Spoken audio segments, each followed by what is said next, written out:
Does removing the spark arrestor or the airbox lid really make a difference? Let's find out. Yeah, I'm on my own. I don't need no one. I don't. Yeah, I'm in my zone. Cross my heart and break my bones. Now they say they wanna ride for me. Now they say they wanna fight for me. Yeah, I'm on my own. I don't need no one. I don't. So to test if this really does work, we're gonna set up some launch tests, and I'm gonna launch this about 3 times with it fully stocked the way it is. Then I'm gonna launch it 3 times with it without the airbox lid, and then I'm gonna launch it 3 times without the spark arrestor out. And we're gonna see if times really change. It's gonna be like, I don't know how long of a drag strip that is, but you know, we'll figure something out. It's just to get a comparison.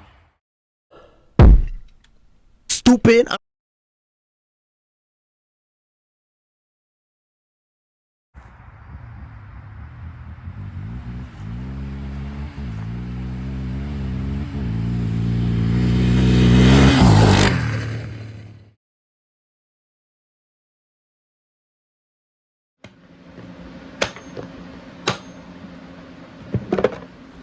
So you guys probably just seen how easy it is to remove the airbox lid. I mean, it literally takes 3 seconds and supposedly you get more power. Now there's dyno sheets proving that you get 1 horsepower or 2 horsepower or however many horsepower from just removing the airbox lid. But I really want to test if you can actually like see it happen, like on a track or on that, if it actually improves the performance when riding. And you know, I think if this were to help, it would be with throttle response. You know, if you just want to get on the gas, it goes. So I'm not sure if that will really affect anything when we're doing a launch or lap times, but we'll try to see, and we're gonna test it and see what happens.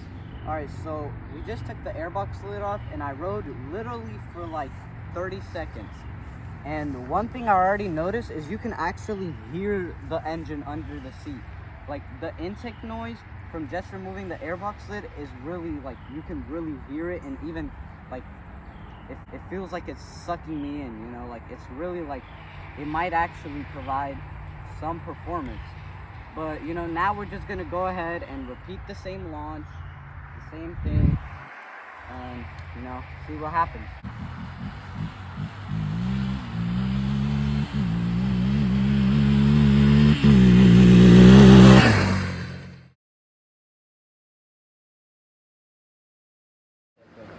Alright, so to remove the spark arrestor or the baffle, what it really means, there's 1, 2, 3 bolts here, and then there's 4 bolts inside. So I'm gonna get to that.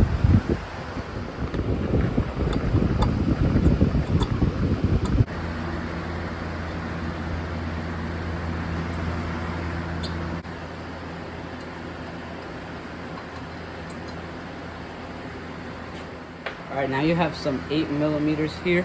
I would recommend spraying WD-40 before you remove them, because I've already had one snap off before. So just spray some WD-40 in and take an 8mm and remove these 4 bolts, or in my case 3.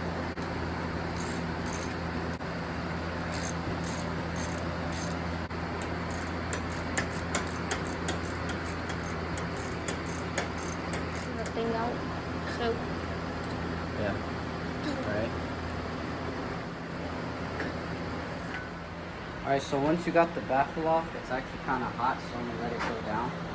You put back this piece. So this piece basically holds the baffle in place. But you put this back on so you can put the tip on, unless you want to run it like this. But personally, I think that looks really ugly. So I would recommend putting the tip back on, which means you need to put this back on. Alright, so we got the tip back on. As you can see, there's no like loop here now, no exit hole. It just straight comes out the muffler. And I am gonna say already, it's louder. I've had it off before, but is it really faster? So we're gonna test it out and see what happens.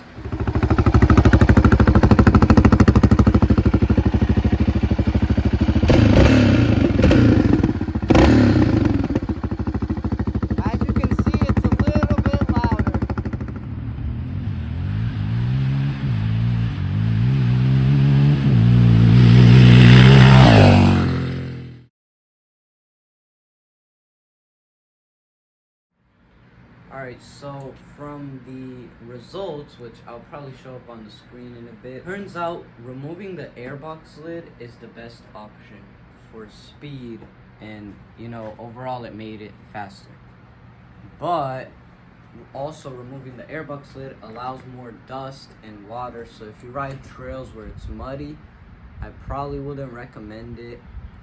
But you can remove the spark arrestor off if you ride in muddy areas where water can get in the airbox and stuff, because the spark arrestor won't affect anything like mud getting in or water getting in, and it also improves the performance, just not as much as the airbox lid does. So overall, if you're not really riding somewhere where you need the airbox lid, go ahead, remove it, it's fine. It was running great. Or if you want it to be louder, then go for the spark arrestor. But the airbox lid also adds some noise.